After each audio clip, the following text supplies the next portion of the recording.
போகிறோமுங்க. பாசிப்பருப்பு பாயாசம் எப்படி செய்யறதுன்னு பார்க்கலாம் வாங்க.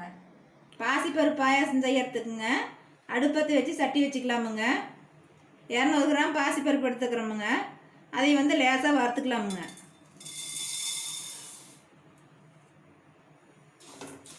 ரொம்ப செவக்க தேவையில்லைங்க, லேசாக வறுத்தா போதும். பாசிப்பருப்பு மணம் வந்தால் போதுங்க, எடுத்துக்கலாம்.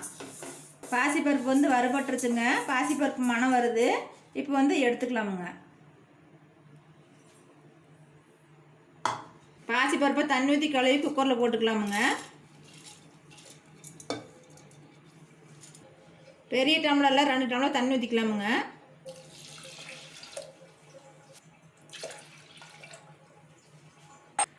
மூடி போட்டுக்கலாமுங்க. பாசிப்பருப்பு கழுவிங்க குக்கரில் வச்சுருக்கிறோமுங்க. 3 விசில் வந்தால் ஆஃப் பண்ணிக்கலாமுங்க. 3 விசில் வந்துருச்சுங்க. இப்போ நம்ம குக்கர் எடுத்துக்கலாமுங்க. குக்கர் விசில் அடங்கட்டுமுங்க. ஒரு 5 நிமிஷம் ஆகட்டும். அதுக்குள்ளே நம்ம வெள்ளத்தை பாகு காய்ச்சிக்கலாங்க. 250 கிராம் வெல்லம் எடுத்துருக்குறோங்க. இப்போ வெள்ளத்தை கொட்டிக்கலாமுங்க.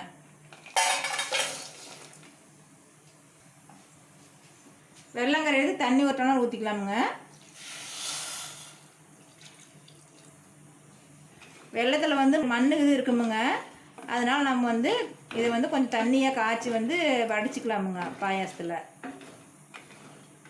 வெல்லம் கரைஞ்சிருச்சுங்க. இப்போ நம்ம இது எடுத்துக்கலாமுங்க. விசில் அடங்கிருச்சுங்க. எடுத்து பார்த்துக்கலாம்.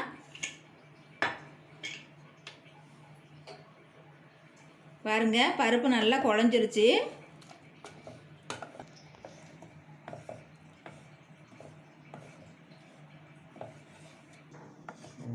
இந்த மாதிரி பண்ணி விட்டுக்கலாமுங்க. இப்போ கொதிக்க வச்ச வெள்ளத்தை இதில் வடிகட்டிக்கலாம்.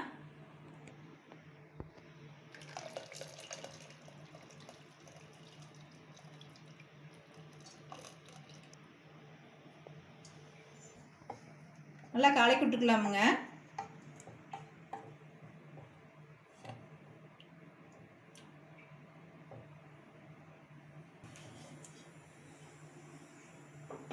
பருப்பையும் வெள்ளத்தையும் கலந்தாச்சுங்க. இப்போ அடுப்பு மேலே வச்சு ஒரு 5 நிமிஷம் நல்லா கொதிக்கட்டுமுங்க. 5 நிமிஷம் கொதிச்சிருச்சுங்க. இப்போ 1/4 மூடி தேங்காய் எடுத்துங்க, அரைச்சி பால் எடுத்து வச்சுருக்கணுங்க. இப்போ வடிகட்டின தேங்காய் பாலை ஊற்றிக்கலாமுங்க.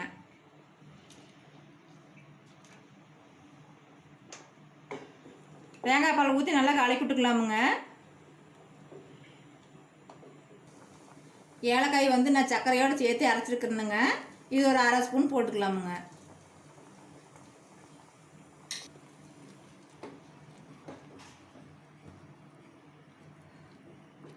ஒரு 5 நிமிஷம் கொதிக்கட்டுமுங்க. அப்புறம் இறக்கி வச்சுக்கலாமுங்க.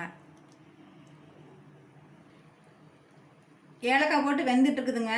இப்போ நம்ம முந்திரியும் திராட்சையும் நெய்யில் வறுத்து கொட்டிக்கலாமுங்க. நெய் 1 ஸ்பூன் போட்டுக்கலாமுங்க.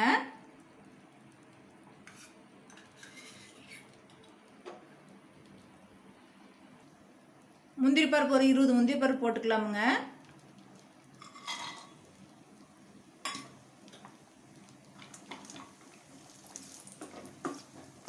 திராட்சை போட்டுக்கலாமுங்க.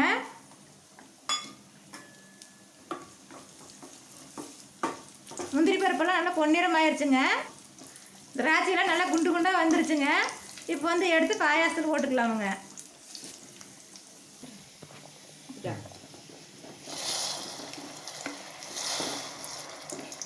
கடைசியாக முந்திரி பருப்பு திராட்சையும் நெய்யில் வறுத்து கொட்டியாச்சுங்க. இப்போ அடுப்பு ஆஃப் பண்ணிக்கலாமுங்க.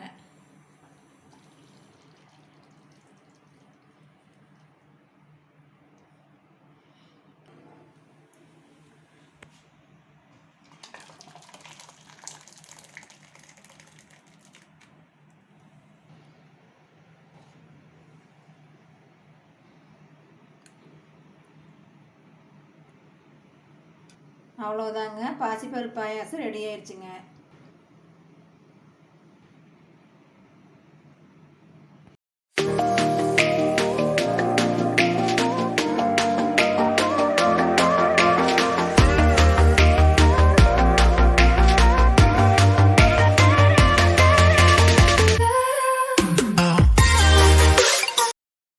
பாருங்கள் பாசிப்பருப்பு பாயாசம் சூப்பராக ரெடி ஆயிடுச்சுங்க.